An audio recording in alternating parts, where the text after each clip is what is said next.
नमस्कार, मैं Uday Shankar. News bioscope में आप सबों का स्वागत है। बात करेंगे झारखंड की।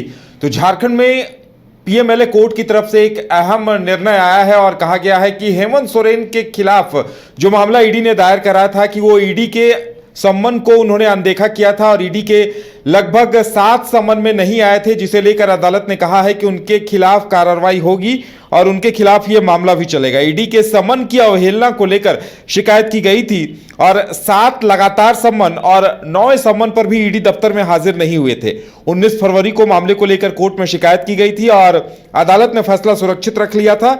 अब कोर्ट ने कहा है कि उन्हें कोर्ट में हाजिर होना होगा और इस मामले पे कार्रवाई आगे बढ़ेगी, यानी इस पे बहस होगी।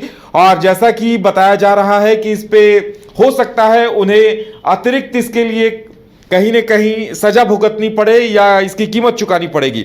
वहीं दूसरी बड़ी खबर यह आ रही है कि एक और हेमंत सोरेन की तरफ से जो ईडी के अधिकारियों पर जो एसटी/एससी एक्ट के तहत जो मामला दर्ज कराया गया था, उस पर भी अदालत में सुनवाई हुई है। ज्यादा जानकारी के लिए इस वक्त हमारे साथ हमारे संवाददाता नीरज जुड़े हुए हैं, सीधे चलेंगे उनके पास। नीरज, क्या कुछ कहा गया अदालत में, किस बात को लेकर बहस हुई और अंत में क्या कहा गया?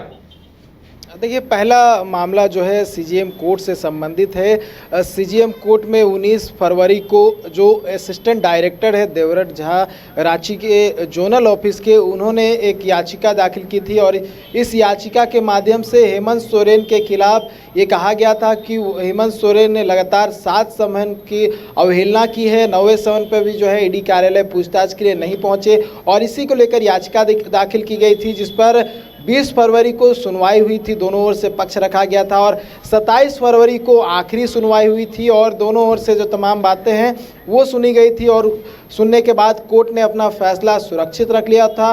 और आज सीजीएम कोर्ट ने अपना फैसला सुनाया है और कोर्ट ने ये कहा है कि अब हेमंत सोरेन को सशरीर कोर्ट में हाजिरी लगानी पड़ेगी। आईपीसी की धारा 174 के तहत जो है मामले को संज्ञान में ले लिया है कोर्ट ने। और देखिए, हेमंत सोरेन की जो मुश्किलें हैं वो लगातार बढ़ती हुई दिख रही है। आज हेमंत सोरेन को 2 बड़ा झटका लगा है, एक सीजीएम कोर्ट से और वही बात करूं दूसरे मामले की, जो कि हेमंत सोरेन ने 31 जनवरी को रांची के एसटीएससी थाना में एक मामला दर्ज कराया था और जिस के माध्यम से ये बताया था कि हेमंत सोरेन की छवि जो है खराब करने की कोशिश की गई है। बहुत सारे ऐसे मिथ्या बातें हैं, झूठी बातें हैं जो ईडी के अधिकारियों ने मीडिया को दी है और कई दिन तक जो है मीडिया में इस तरह के मिथ्या वाले खबर जो है चलते रहे और इसी को लेकर जो है उन्होंने एसटीएससी थाने में मामला दर्ज कराया था। जिसके बाद जो एडिशनल डायरेक्टर है कपिल राज, उन्होंने झारखंड हाईकोर्ट में इसके विरुद्ध में एक याचिका दाखिल की थी और इस याचिका के माध्यम से हेमंत सोरेन द्वारा एसटीएससी थाने में दर्ज मामले को चुनौती दी थी। और आज इस मामले में जस्टिस अनिल कुमार चौधरी की जो अदालत है उसमें सुनवाई हुई है और अदालत ने ईडी के अधिकारियों को फिलहाल जो है राहत दी है और कोई भी पीड़क कार्रवाई से जो है रोक लगा दिया है। तो ईडी के अधिकारियों के लिए बहुत बड़ी खबर है, बहुत बड़ी राहत है और कह सकते हैं अगली सुनवाई तक ईडी के अधिकारियों पर कोई भी जो है मामला अभी फिलहाल नहीं हो सकता है। हालांकि इसका विरोध जो है हेमंत सोरेन के अधिवक्ता लगातार कर रहे थे, लेकिन आखिरी में जो है निर्णय ये हुआ कि पीड़क कार्रवाई पे रोक लग गई। तो हेमंत सोरेन की ओर से अगर कहा जाए तो जो एसटीएससी थाना में मामला दर्ज किया गया था और ये कहा गया था कि मीडिया में बहुत सारी ऐसी झूठी खबरें फैलाई गई है और उस झूठी खबरों के माध्यम से कहीं ना कहीं जो है हमारे परिवार और आदिवासी समाज को जो है आहत करने की कोशिश की गई है, ये मुख्य आरोप था। और इसी के मामले में जो है उन्होंने एसटीएससी थाना में मामला दर्ज किया था और जिसको लेकर झारखंड हाई कोर्ट में 4 फरवरी को जो एडिशनल डायरेक्टर है कपिल राज, उन्होंने याचिका दाखिल की थी और पूरे मामले को जो लेकर जो है चुनौती दी थी और मामले में आज सुनवाई हुई है और ईडी के अधिकारियों को जो है बड़ी राहत मिली है। 4 अधिकारियों के खिलाफ जो है ये मामला दर्ज था और कुछ अज्ञात भी थे, लेकिन कह सकते हैं आज की कोर्ट के फैसले के बाद जो है जो ईडी के अधिकारी है उन्हें बड़ी राहत मिली है और अब अगली बिल्कुल नीरज, यानी कहा जा सकता है कि हेमंत सोरेन ने जो मामला दर्ज कराया था उसमें ईडी अधिकारियों को राहत मिली है, वहीं ईडी ने जो मामला दर्ज कराया था उसमें हेमंत सोरेन की मुसीबत अब बढ़ गई है।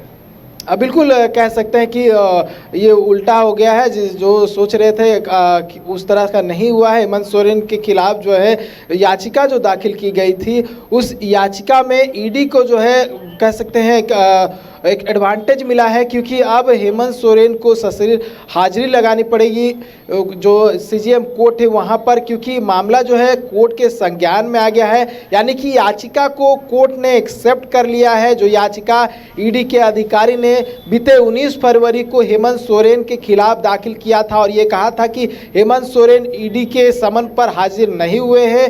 लगातार 7 समनों को जो है वो इग्नोर करते हुए नजर आए। उसके साथ साथ 8वें समन पे हाजिर हुए, लेकिन 9वें समन पर भी जो है वो इग्नोर किया समन को। तो इसको लेकर जो है उन्होंने याचिका दाखिल की थी। हालांकि हेमंत सोरेन की जो है 10वीं समन के बाद जो है गिरफ्तारी हो गई थी, लेकिन कह सकते हैं हेमंत सोरेन को बड़ा झटका जो है वो लगातार मिल रहा है। चाहे वो बात कर लूँ कानूनी कार्रवाई को लेकर या फिर जो मामला चल रहा है हाई कोर्ट में या फिर लोअर कोर्ट में, तो हेमंत सोरेन की जो है आने वाले समय में हो सकता है कि मुश्किल और बढ़ते हुए दिखे होता है। चलिए नीरज, हमारे साथ जुड़ने के लिए और तमाम जानकारी देने के लिए आपका बहुत बहुत धन्यवाद। तो देखने वाली बात यह होगी कि आगे अदालत इस पर क्या निर्णय सुनाती है, क्योंकि